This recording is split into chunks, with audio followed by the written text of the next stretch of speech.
জি আপু, বলি কখন সন্ধ্যা হয়েছে সে খেয়াল আছে? বই নিয়ে পড়তে বসো, নইলে আম্মু আজ আর আস্ত রাখবে না। পড়া পড়া আর পড়া। তুমি বলো আপু, সব সময় কি পড়ালেখা করতে ভালো লাগে? তা লাগবে কেন? সারাদিন তো শুধু গান আর গান। পিঠের উপর যখন ভাদ্র মাসে তালের মতো ধাপুস ধুপুস পড়বে তখন মজা টের পাবে। যা বই নিয়ে আস। ইস, না আপু, আজ আর আমার দ্বারা পড়ালেখা হবে না।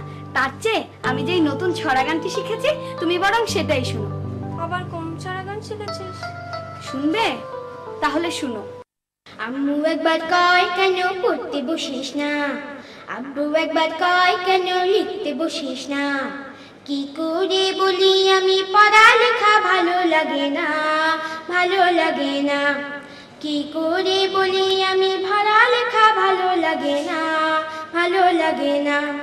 ঘুম না হতেই ডাকাডাকি সকালবেলা, স্কুলে যাও কি ঝামেলা। ঘুম না হতেই ডাকাডাকি সকালবেলা, স্কুলে যাও কি ঝামেলা।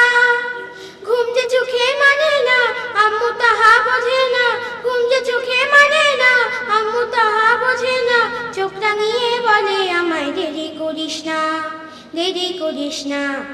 আম্মু একবার কয় কেন পড়তে বসিস না, আব্বু একবার কয় কেন লিখতে বসিস না। কি করে বলি আমি পড়ালেখা ভালো লাগে না, ভালো লাগে না।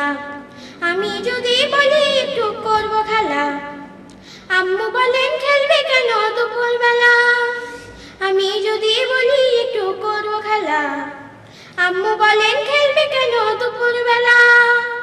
আমি যদি হতাম মা বাধা নিষেধ করতাম না, আমি যদি হতাম মা বাধা নিষেধ করতাম না।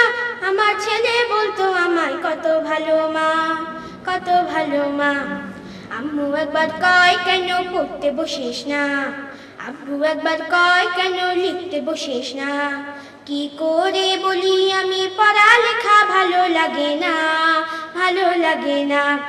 কি করে বলি আমি পড়ালেখা ভালো লাগে না, ভালো লাগে না। হঠাৎ যদি পৃথিবীটা এমনি হতো, মাস্টাররা সব পড়ালেখা ভুলে যেত। হঠাৎ যদি পৃথিবীটা এমনি হতো, ওই মাস্টাররা সব পড়ালেখা ভুলে যেত।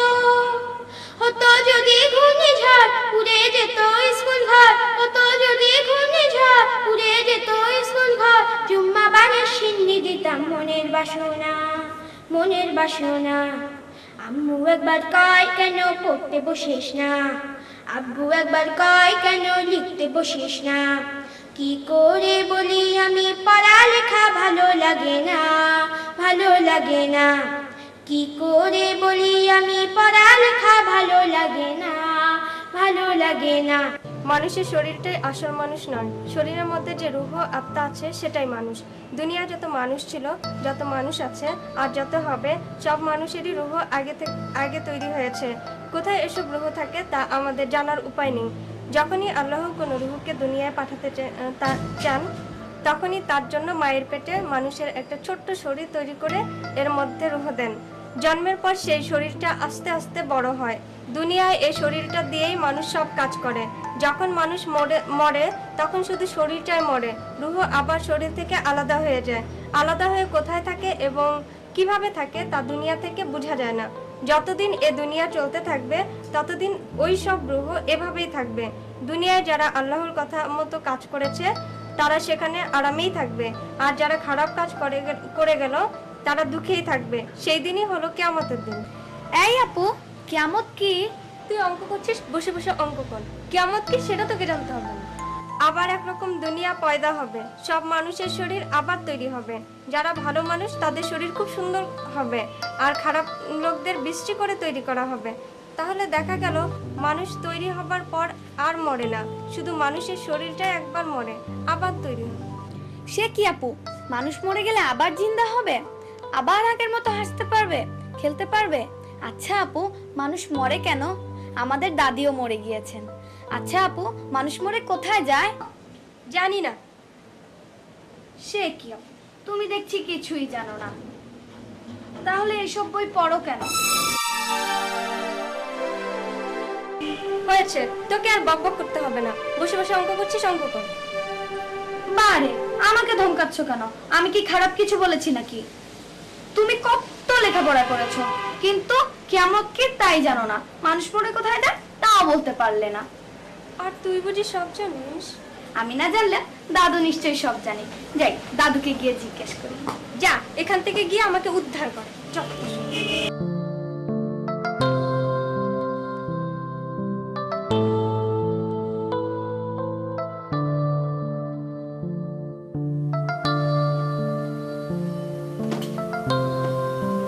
দাদু, দাদু, এই যে দাদু, তুমি বলতে পারো কিয়ামত কি?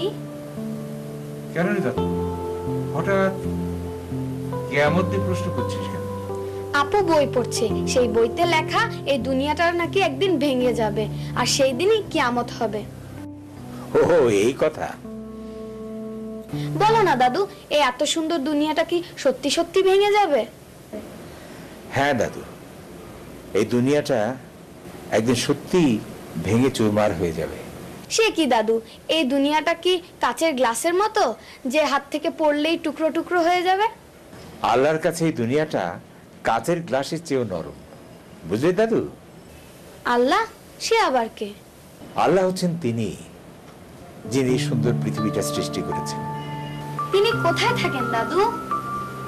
তিনি ওই আসমানে আরশে আজিমে থাকেন।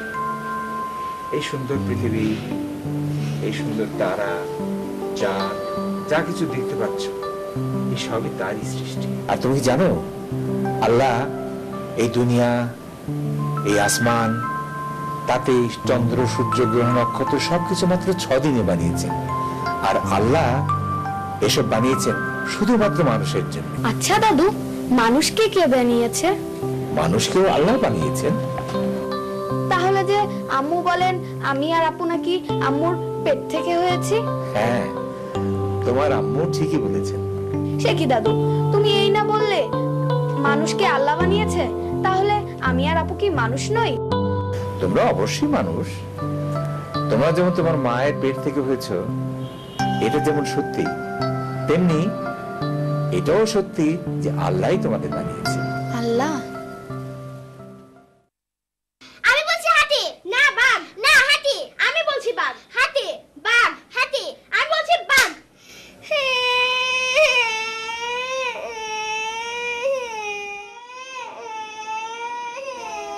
আসসালামু আলাইকুম দাদুমণিরা, কেমন আছো তোমরা? ওয়ালাইকুম আসসালাম, আমি ভালো আছি। আমি ভালো নেই দাদু। কেন কেন? আপু না একটু আগে আমাকে চড় মেরেছে। সে কি মালা, তুমি সত্যি মিলিকে চড় মেরেছো? মেরেছে বেশ বলছি। আমি বলছি বাঘ সবচেয়ে শক্তিশালী, আর ওই পুচকি মিলি বলছে বাঘ নয়, হাতি বেশি শক্তিশালী। তো হঠাৎ এই বাঘ আর হাতি নিয়ে তোমাদের মধ্যে ঝগড়া শুরু হলো কেন? জানো দাদু, কালকে না আমরা চিড়িয়াখানায় গিয়েছিলাম। তাই? কার সঙ্গে গিয়েছিলে? আমাদের ভাইয়ার সাথে গিয়েছিলাম। জানো দাদু, চিড়িয়াখানায় না বাঘ, ভালু, হাতি, হরিণ, জেব্রা, জলহস্তি, জিরাফ, ময়ূর আরো কত সুন্দর সুন্দর প্রাণী দেখেছি। তা বেশ করেছো, খুব ভালো কাজ করেছো। কিন্তু এখন বলো তো দাদুরা, চিড়িয়াখানায় সব বাঘ, ভালুক, হাতি, সিংহ এগুলি কে সৃষ্টি করেছেন? ভাইয়া বলেছে ওগুলো নাকি সুন্দরবন থেকে আনা হয়েছে। হ্যাঁ, সুন্দরবন থেকে আনা হয়েছে এ কথা ঠিক, কিন্তু ওদেরকে সৃষ্টি করেছেন কে? সেই কথা তো ভাইয়া আমাদেরকে বলেনি। কি আপু বলেছে? না তো, ভাইয়া তো বলেনি। তাহলে দাদুমণিরা, তোমরা শুনে রাখো, যে আল্লাহ আমাদের বানিয়েছেন সেই আল্লাহ চিড়িয়াখানার ওই পশু পাখি সবাইকে বানিয়েছেন। তাই? আচ্ছা দাদু, আপনি বলুন কি বেশি শক্তিশালী, হাতি না বাঘ? বাঘ সবচেয়ে হিংস্র, কিন্তু বাঘের চেয়ে হাতি অনেক বেশি শক্তিশালী। কি মজা, কি মজা, আমার কথাই সত্যি হলো, কি মজা। কিন্তু তার চেয়ে মজার কথা হলো কি জানো, হাতি তো খুব শক্তিশালী, কিন্তু হাতিকে যে বানিয়েছেন তিনি কত শক্তিশালী একবার ভাবো। তিনি ওই আসমানের চেয়ে বড়, তাই না দাদু? হ্যাঁ, তিনি এত বড় যে সেটা মাপা যায় না। তাই? আমাদের নবী হযরত মুহাম্মদ সাল্লাল্লাহু আলাইহি সাল্লাম, তিনি এক সময় আমাদের মতোই ছোট ছিলেন। তার জন্মের আগে তার আব্বা আব্দুল্লাহ মারা যান, আর যখন তার বয়স মাত্র 6 বছর তখন তার আম্মা আমিনাও দুনিয়া ছেড়ে চলে যান। এরপর ইয়াতিম বালক মুহাম্মদকে তার চাচা আবু তালিব আদর যত্ন করে লালন পালন করেন। কে কাকে আদর যত্ন করে লালন পালন করেন মেহের? আরে মালা, আয় বস বস। এই বসলাম।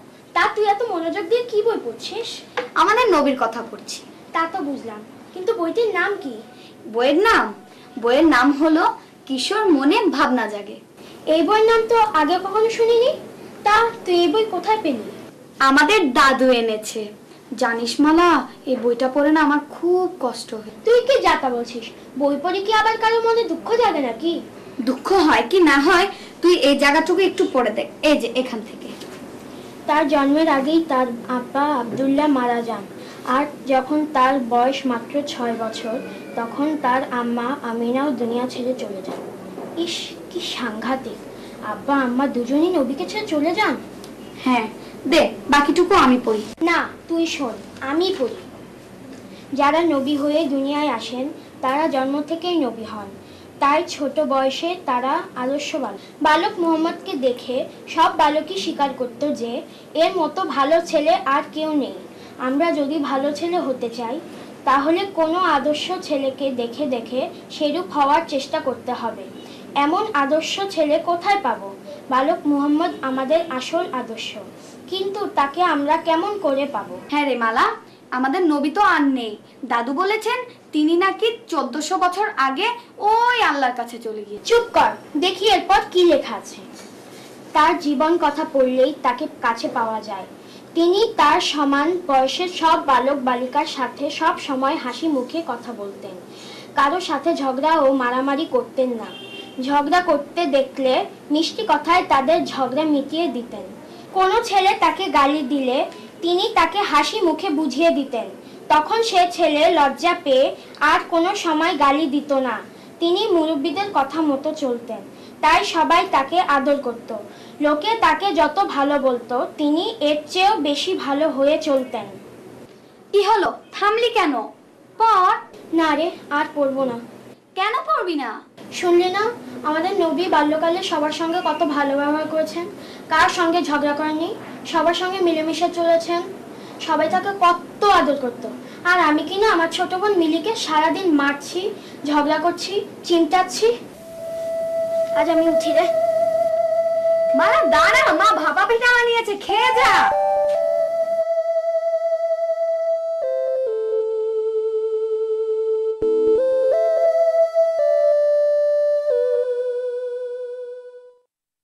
মালা, মিলি, মেহের, সুমাইয়া, তোমরা সবাই গানটি শিখেছো?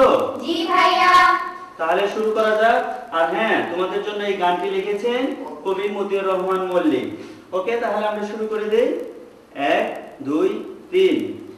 আম্মা বলেন ঘর ছেড়ে তুই যাস নে ছেলে আয়, আমি বলি খোদার পথে হোক এ জীবন পার। আম্মা বলেন ঘর ছেড়ে তুই যাস নে ছেলে আয়, আমি বলি খোদার পথে হোক এ জীবন পার।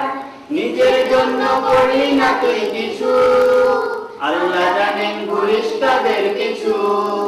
নিজের জন্য করলি না তুই কিছু, আল্লাহ জানেন ঘুরিস তাদের কিছু।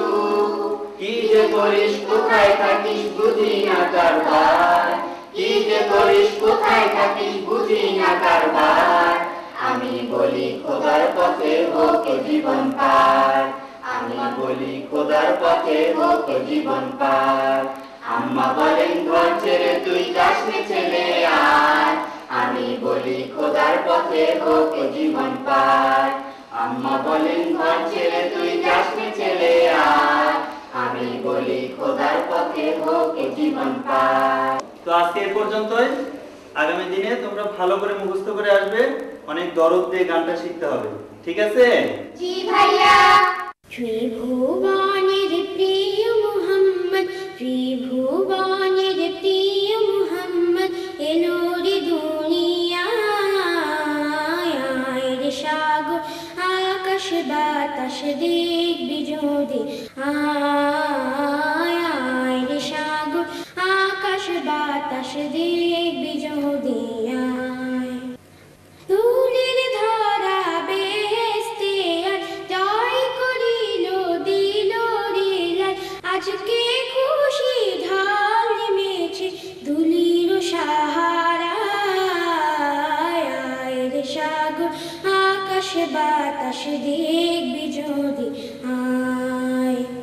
দেখ আমি না মায়ের কোলে দোলে শিশু ইসলাম দোলে কচি মুখে শাহাদাতে বানিয়ে সোনায়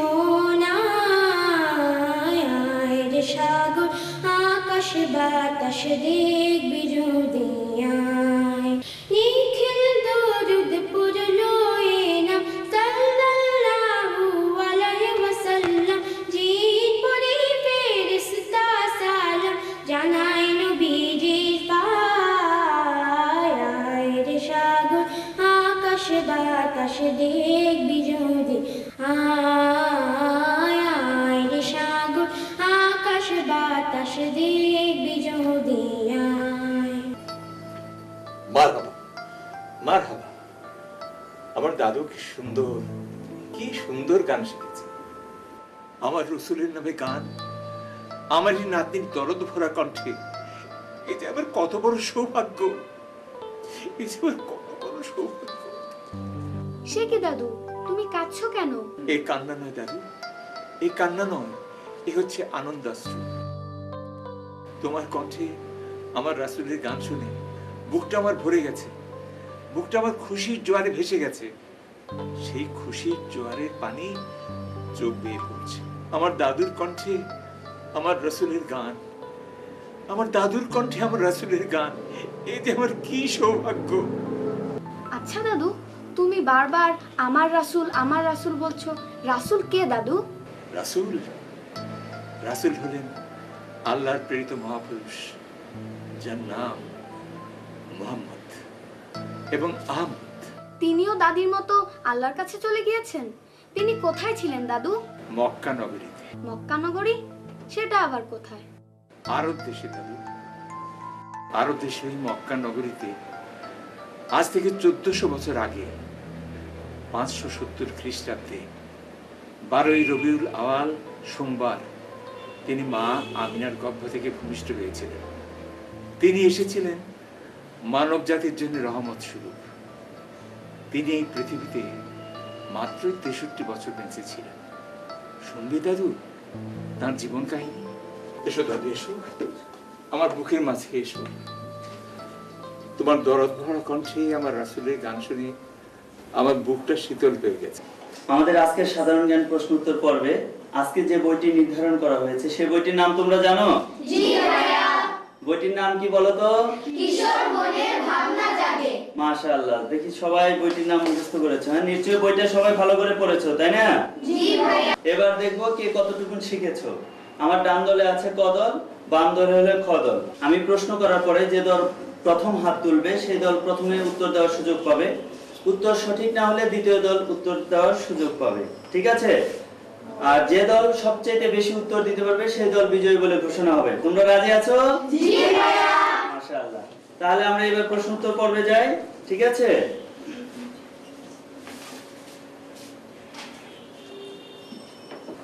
আজকের প্রথম প্রশ্ন হলো, আমরা যারা এখানে বসে আছি তাদের পরিচয় কি?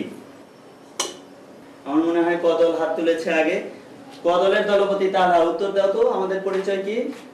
আমাদের পরিচয় হলো আমরা মুসলিম। মাশাআল্লাহ, উত্তর সঠিক হয়েছে। মুসলমানদের পরিচয় একটু বুঝিয়ে বলো। ইসলাম শব্দ থেকে মুসলিম শব্দ তৈরি হয়েছে। ইসলাম শব্দের আসল অর্থ হলো আল্লাহর নিকট আত্মসমর্পণ, অর্থাৎ নিজের ইচ্ছা মতন না চলে আল্লাহর দেওয়া নিয়মে চলার চেষ্টা করা। যে এভাবে চলতে রাজি সেই মুসলিম। তাই মুসলিম মানে আত্মসমর্পণকারী, যে নিজেকে আল্লাহর হাতে তুলে দিয়েছে এবং আল্লাহর কথা মতো চলার চেষ্টা করেছে। এভাবে চললে দুনিয়াও শান্তি পাওয়া যায় এবং আখিরাতেও বেহেশতে যাওয়া যায়। তাই ইসলাম শব্দের আরেকটি অর্থ হলো শান্তি। উত্তর খুব সুন্দর হয়েছে। এবার দ্বিতীয় প্রশ্ন, ইবাদত শব্দের অর্থ কি? খ দল হাত তুলেছে, খ দলের দলপতি মেহের ইবাদত শব্দের অর্থ কি উত্তর দেবে? আরবি আব শব্দ থেকে ইবাদত শব্দ তৈরি হয়েছে। আব বা আব্দুন মানে দাস বা গোলাম। আর ইসলামী পরিভাষায় ইবাদত শব্দের অর্থ হলো আল্লাহর দাসত্ব বা গোলামি করা। মাশাআল্লাহ, উত্তর সুন্দর হয়েছে। এবার আমার তৃতীয় প্রশ্ন হলো, আল্লাহর দাসত্ব বলতে কি বোঝায়? ক দল হাত তুলেছে। দাসের কাজ হলো মনিবের কথা মতো কাজ করা। আমাদের আসল মনিব আল্লাহ। যেসব কাজ করলে আমরা দুনিয়ায় শান্তি পাবো এবং আখিরাতে সুখে থাকতে পারবো, সেসব কাজ করার জন্য তিনি আমাদেরকে আদেশ দিয়েছেন। উত্তর খুব সুন্দর হয়েছে। এবার চতুর্থ প্রশ্নের পালা। চতুর্থ প্রশ্ন হলো নামাজ নিয়ে। আমরা দিনে কয় ওয়াক্ত নামাজ আদায় করি? 5 ওয়াক্ত। মাশাআল্লাহ, উত্তর সুন্দর হয়েছে। আমার পঞ্চম প্রশ্ন হলো 5 ওয়াক্ত নামাজে মোট কত রাকাত ফরজ নামাজ আদায় করতে হয়? 17 রাকাত। মাশাআল্লাহ। এবারের প্রশ্ন হলো কোন নামাজে কত রাকাত ফরজ নামাজ রয়েছে? ফজরের নামাজ 2 রাকাত, জোহরের 4 রাকাত, আসরের 4 রাকাত, মাগরিবের 3 রাকাত এবং এশার 4 রাকাত। মাশাআল্লাহ, উত্তর সুন্দর হয়েছে। এবারের প্রশ্ন হলো মুসলমান এবং কাফেরের মধ্যে পার্থক্য কি? নামাজ। মাশাআল্লাহ, সবাই একসঙ্গে সুন্দর উত্তর দিয়েছো। মসজিদে নববী কে তৈরি করেছেন এবং কোথায় অবস্থিত? মসজিদে নববী সৌদি আরবের মদিনায় অবস্থিত এবং এটি তৈরি করেছেন আমাদের নবী হযরত মুহাম্মদ সাল্লাল্লাহু আলাইহি ওয়াসাল্লাম। মাশাআল্লাহ, উত্তর সুন্দর হয়েছে। আজকের প্রোগ্রামের সর্বশেষ প্রশ্ন দেখি কে সঠিক উত্তর দিতে পারে। আজকের সর্বশেষ প্রশ্ন হলো মসজিদের শহর কোনটি? সবাই দেখে হাত তুলেছো, হ্যাঁ? তাহলে বলো মসজিদের শহর কোনটি? ঢাকা। মাশাআল্লাহ। এবার প্রশ্ন উত্তর পর্ব শেষ, এখন ফলাফলের পালা। কি সবার মধ্যে একটু ভয় লাগতেছে? সবাই খুব ভালো উত্তর দিয়েছো, দুই গ্রুপই ভালো করেছো। আমরা ফলাফলে দেখতে পাচ্ছি প্রশ্ন উত্তর পর্বে বিজয়ী হয়েছে খ দল। আমরা খ দলকে সবাই হাততালি দিয়ে ধন্যবাদ জানাই। বাংলাদেশের প্রান্ত হতে সালাম জানাই হে রাসূল, তোমার তরে হৃদয় মোদে সদাই ব্যাকুল সদাই আকুল। ছোট্ট বন্ধুরা, আসসালামু আলাইকুম। মহান 12ই রবিউল আউয়াল উপলক্ষে আয়োজিত আজকের এই সাংস্কৃতিক সন্ধ্যায় তোমাদেরকে আন্তরিক মোবারকবাদ জানাই। রাসূল মোদের আদর্শ, রাসূল মোদের নেতা, রাসূলেরই পথে চলবো মোরা, এই মোদের দীপ্ত কথা। ছোট বন্ধুরা, এবার তোমাদের জন্য রয়েছে একটি দেশাত্মবোধক ছড়াগান। আজ ছড়াগানটি নিয়ে আসছে তোমাদের ছোট্ট 4 বন্ধু মেহের, মিলি, মালা ও সুমাইয়া। আসছে তোমাদের এই 4 বন্ধু। আজকে ছোট কালকে মোরা বড় হব ঠিক, জ্ঞানের আলোয় আমরা আলো করব চতুর্দিক, করব চতুর্দিক। আজকে ছোট কালকে মোরা বড় হব ঠিক, জ্ঞানের আলোয় আমরা আলো করব চতুর্দিক, করব চতুর্দিক। নিত্য নতুন আবিষ্কারে চমকে দেব বিশ্বটারে, নিত্য নতুন আবিষ্কারে চমকে দেব বিশ্বটারে। আমরা হব বিশ্ব মাঝে শ্রেষ্ঠ বৈজ্ঞানিক, শ্রেষ্ঠ বৈজ্ঞানিক। আজকে ছোট কালকে মোরা বড় হব ঠিক, জ্ঞানের আলোয় আমরা আলো করব চতুর্দিক, করব চতুর্দিক। আকাশ পথে ধরব পারি, সপ্ত আকাশ যাব ছাড়ি, আকাশ পথে ধরব পারি, সপ্ত আকাশ যাব ছাড়ি। আমরা হব বিশ্ব মাঝে শ্রেষ্ঠ বৈজ্ঞানিক, শ্রেষ্ঠ বৈজ্ঞানিক। আজকে ছোট কালকে মোরা বড় হব ঠিক, জ্ঞানের আলোয় আমরা আলো করব চতুর্দিক, করব চতুর্দিক। শত্রু মুক্ত দেশের মাটি রাখবো সদাই পরিপাটি, শত্রু মুক্ত দেশের মাটি রাখবো সদাই পরিপাটি। আমরা হব বিশ্ব মাঝে শ্রেষ্ঠ পদাতিক, শ্রেষ্ঠ পদাতিক। আজকে ছোট কালকে মোরা বড় হব ঠিক, জ্ঞানের আলোয় আমরা আলো করব চতুর্দিক, করব চতুর্দিক। জাহাজ মোদের চলবে ভেসে দূর হতে দূর নিরুদ্দেশে, জাহাজ মোদের চলবে ভেসে দূর হতে দূর নিরুদ্দেশে। আমরা হব বিশ্ব মাঝে শ্রেষ্ঠ যে নাবিক, শ্রেষ্ঠ যে নাবিক। আজকে ছোট কালকে মোরা বড় হব ঠিক, জ্ঞানের আলোয় আমরা আলো করব চতুর্দিক, করব চতুর্দিক। আজকে ছোট কালকে মোরা বড় হব ঠিক, জ্ঞানের আলোয় আমরা আলো করব চতুর্দিক, করব চতুর্দিক। আজকে ছোট কালকে মোরা বড় হব ঠিক, জ্ঞানের আলোয় আমরা আলো করব চতুর্দিক, করব চতুর্দিক।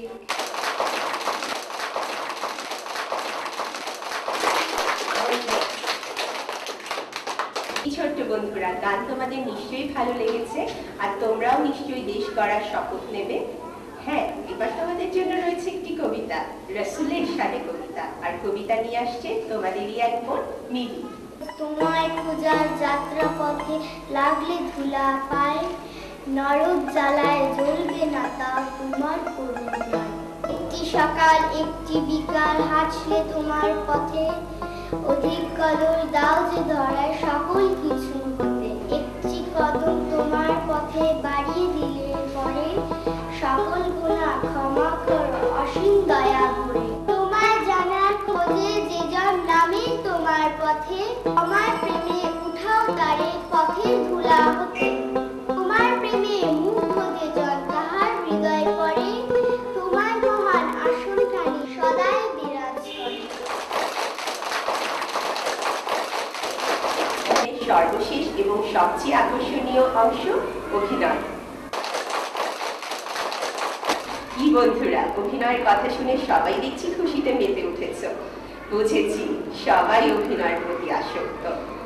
অভিনয় নিয়ে আসছে তোমাদের দুই বন্ধু বিদ্যা ও মেহের। তো ছোট্ট বন্ধুরা, চলো আমরা সবাই মিলে অভিনয়টা দেখি।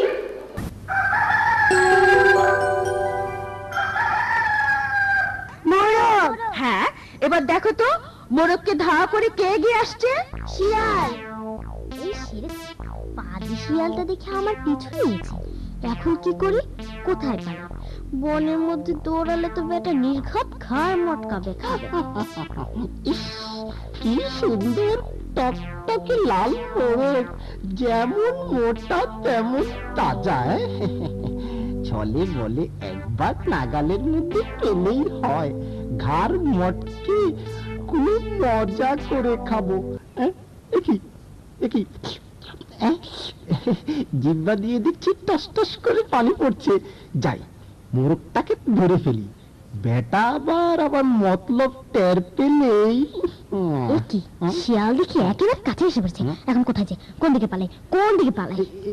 এই যা মোরগটা দেখি উড়াল দিয়ে গাছের আগায় গিয়ে বসলো। তাহলে কি মোরগটাকে হাতের কাছে পেয়েও হারালাম? এই আশেপাশে তো আর কোনো শিকারও দেখছি না। এদিকে পেটটাও খিদের জ্বালায় চু চু করছে। আমার মাথায় এত বুদ্ধি, অথচ গাছে চড়তে পারি না। দেখি, একবার চেষ্টা করে দেখি গাছে চড়তে পারি কিনা। যা, পড়ে গেলাম। আবার দেখি, একটু পেরেছি। আরেকটু গেছি রে। আবার পড়ে গেলাম। কোমরটা আবার ভেঙে গেল না তো? ব্যথায় কেমন চিনচিন করছে। ও মা গো, বেটা বজ্জাত কত! আমি পড়ে গিয়ে কোমরের ব্যথায় কাতরাচ্ছি, আর তুমি ডালের উপরে খুশিতে নাচতেছ না। দাঁড়া, আমার নামও শিয়াল পণ্ডিত। এমন বুদ্ধি বের করব। কি বুদ্ধি বের করা যায়? কি বুদ্ধি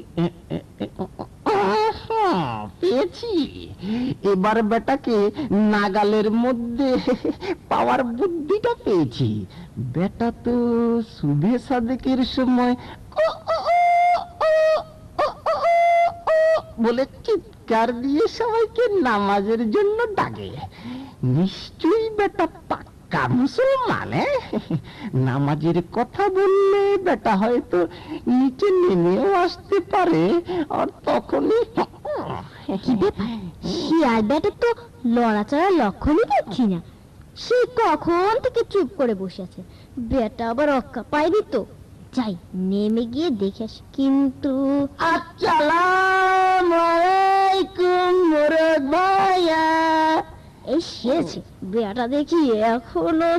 ওয়ালাইকুম আসসালাম। কি শিয়াল ভাইয়া, ভালো আছো তো? হ্যাঁ, আমি না খুব ভালো আছি, কিন্তু আমার কি হলো শিয়াল ভাইয়া?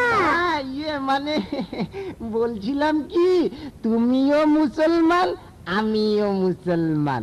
আর তুমি তো জানো নামাজ পড়া মুসলমানদের জন্য ফরজ।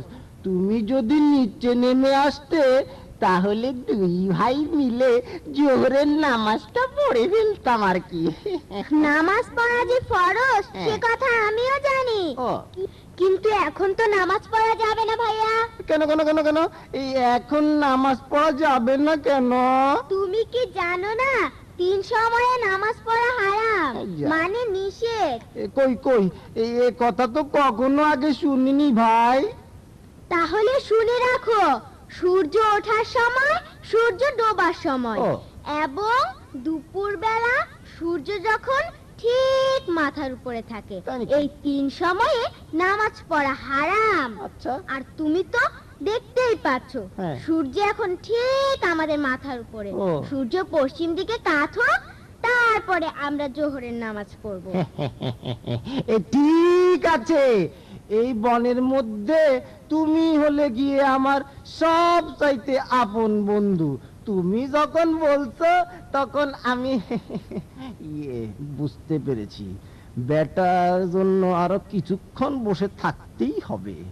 ইস, এদিকে ক্ষুধায় পেটটা যে জ্বলে যাচ্ছে। বাবা রে, গেছি গেছি গেছি গেছি। বাবা সূর্য, বাবা বাবা একটু তাড়াতাড়ি কাথো বাবা, কাথো। হ হ হ। সূর্য পশ্চিম দিকে কাত হয়েছে। এবার বলে দেখি বেটার নামে কি না? মোরক ভাইয়া, মোরক ভাইয়া, এই দেখো সূর্য না পশ্চিম দিকে কাত হয়েছে, এবার নেমে এসো ভাইয়া। বেটা মতলববাজ, আমি নিচে নেমে আসি আর তুই খপ করে আমাকে খেয়ে ফেল। আমি মুসলমান, মুসলমানরা কখনো বোকা হয়ে ধোকা খায় না। কি হলো? মোরক ভাইয়া, নিচে নেমে এসো এবং আজান দাও। নামাজের সময় আজান দিতেই হবে, কিন্তু তুমি কি এটা জানো না যত উপরে আজান দেব তত বেশি দূরের লোকেরা শুনতে পাবে, আর সেজন্যই তো মসজিদের সাথে উঁচু মিনার তৈরি করা হয়। মানে কিন্তু এখানে তো এই কোন মসজিদও নেই, এই মিনারও নেই। তাতে কি হয়েছে? আল্লাহর সৃষ্টি গাছ তো আছে, আমি সে গাছের উপর থেকেই আজান দিচ্ছি। সে কি মোরক ভাইয়া ওযু না করেই আজান দেবে? তুমি দেখছি কিছুই জানো না শিয়াল ভাইয়া। নামাজের জন্য যে ওযু করা ফরজ, কিন্তু আজানের জন্য ওযু করা ফরজ নয়। আজানে দেওয়ার পর ওযু করে নামাজ পড়বো। বেটা দেখি আমার থেকেও তেড়া, সহজে নামবে বলে তো মনে হয় না। আমিও নাসর বান্দা। মোরক ভাইয়া, ঠিক আছে, তুমি ওখান থেকে আজান দিয়ে নিচে নেমে ওযু করো। হ্যাঁ,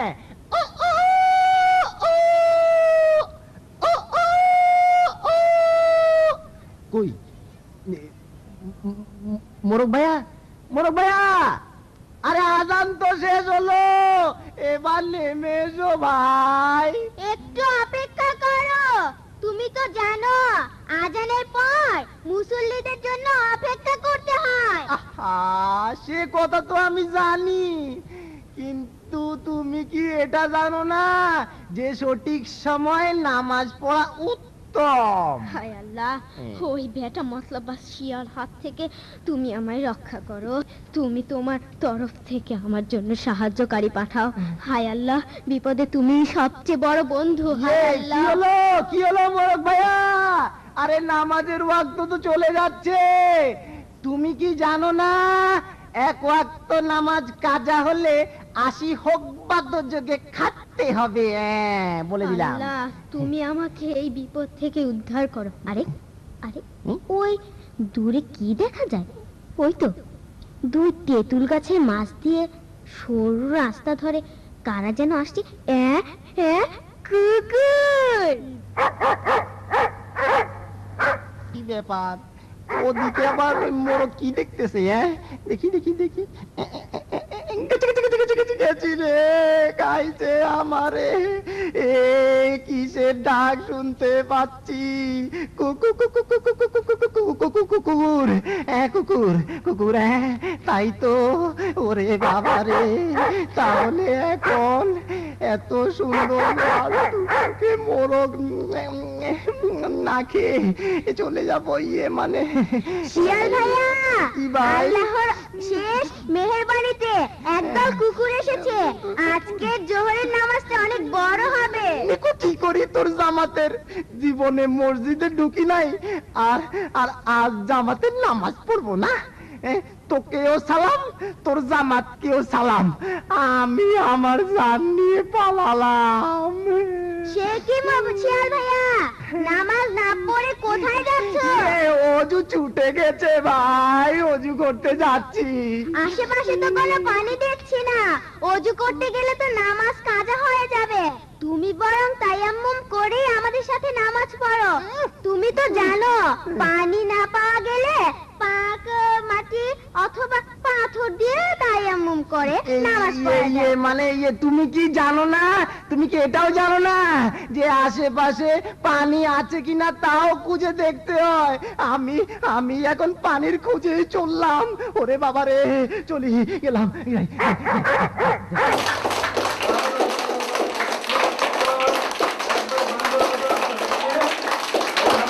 এতক্ষণ তো অভিনয় দেখলে ছোট্ট বন্ধুরা, খুব মজা হলো তাই না?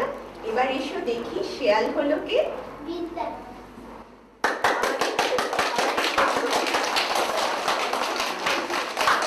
এবার মোরগ হয়েছে কে দেখো তো। পারাহি।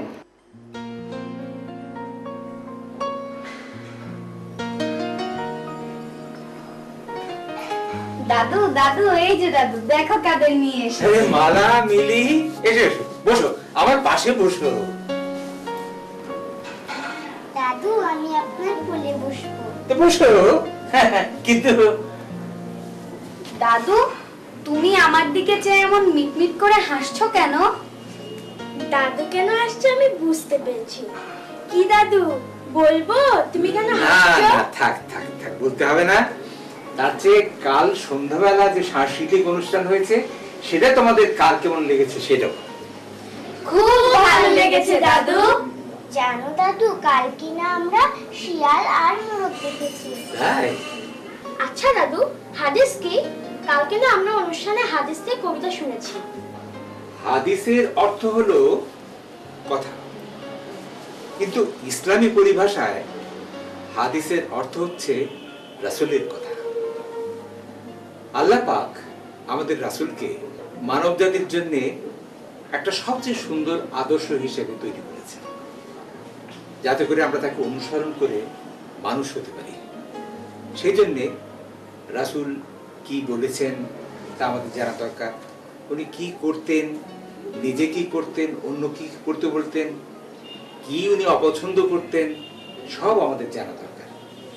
যে জিনিস উনি অপছন্দ করতেন না, আমরা ধরে নিতে পারি সেটা উনি অনুমোদন করেছেন। তাই রাসূল করিম সাল্লাল্লাহু আলাইহি সাল্লামের কথা, কাজ এবং অনুমোদনকে হাদিস বলে। দাদু, তুমি তো রোজ হাদিস পড়ো, তাই না দাদু? সত্যি দাদু, তুমি রোজ হাদিস পড়ো? করবো না কেন? প্রত্যেক মুসলমানকেই রোজ হাদিস পড়া উচিত। এই দেখো না, এখানে 6টি হাদিস রয়েছে। ও মা, এত মোটা মোটা বই! দূর বোকা, ওগুলো বই না, ওগুলো হচ্ছে হাদিস। আচ্ছা দাদু, ওই যে বুখারী, মুসলিম, তিরমিজি, ইবনে মাজাহ, আবু দাউদ, নাসাই, এগুলো সবগুলো কি হাদিস? 6 জন মুহাদ্দিসের নামে এই 6টি হাদিসের নামকরণ করা হয়েছে। আচ্ছা, এই 6টি হাদিসকে একত্রে কি বলা হয় তোমরা জানো? বারে, আমরা কি হাদিস পড়েছি নাকি? আমরা কিভাবে জানবো ওগুলোকে একত্রে কি বলা হয়?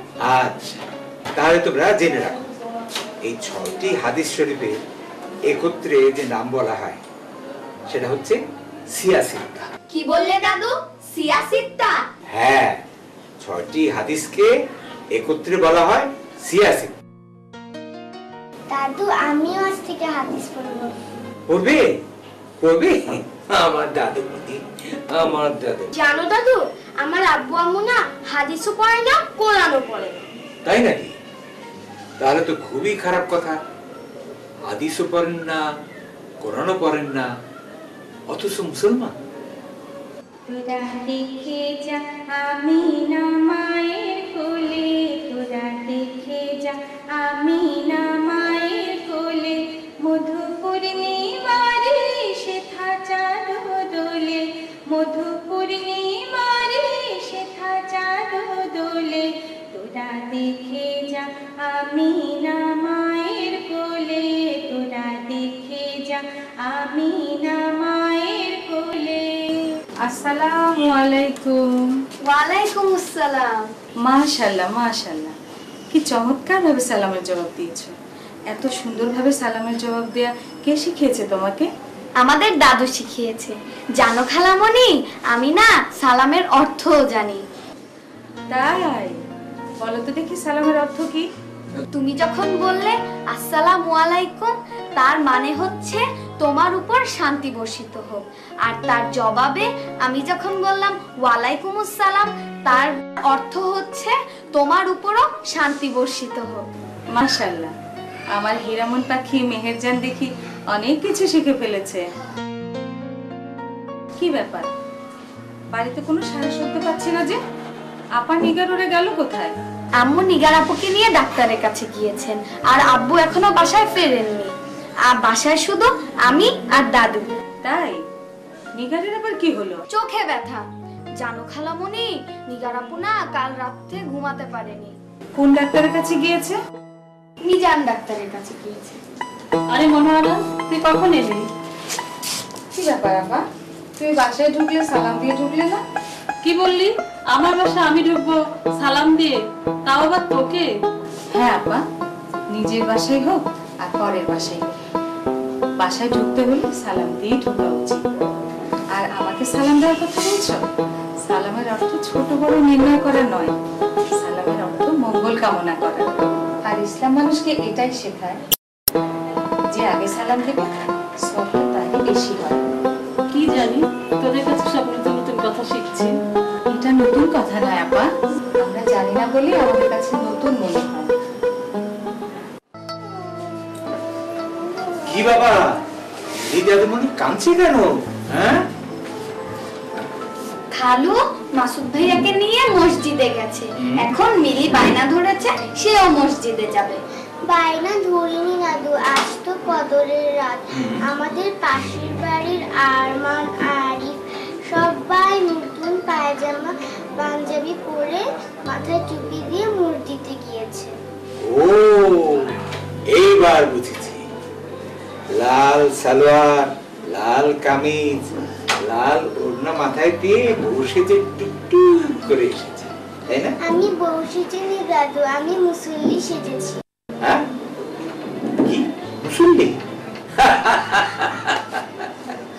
লাল টুকটুকে ছোট্ট মুসল্লি। দাদু আমাকে মসজিদে নিয়ে যাবে তো? চলো না দাদু, মসজিদে যাব। না দাদু, তোমাকে মসজিদে যেতে হবে না। কেন দাদু, আমি কি মুসলমান নই? তুমি অবশ্যই মুসলমান, তুমি নিশ্চয়ই নামাজ পড়বে, কিন্তু মসজিদে যাওয়ার দরকার নেই। সে কি দাদু, নামাজ পড়বো অথচ মসজিদে যাব না? মেয়েদের মসজিদে গিয়ে নামাজ পড়া জরুরি নয়। মেয়েরা বাড়িতে বসেই পর্দার মধ্যে নামাজ পড়বে। বাড়িতে বসে নামাজ পড়া মেয়েদের জন্য উত্তম, বুঝলে ছোট্ট মুসল্লি? হ্যাঁ, তোমরা বাড়িতে বসে নামাজ পড়ো, আমরা একটু মসজিদে যাই। হ্যাঁ, বসো বসো। হে আল্লাহ, আমরা যেন খাঁটি মুসলমান হতে পারি। আমিন। হে আল্লাহ, আমরা যেন জান্নাতবাসী হতে পারি। আমিন। হে আল্লাহ, আমরা যেন জান্নাতে গিয়ে আমাদের দাদির সঙ্গে দেখা করতে পারি। আমিন। আলহামদুলিল্লাহ রাব্বিল আলামিন।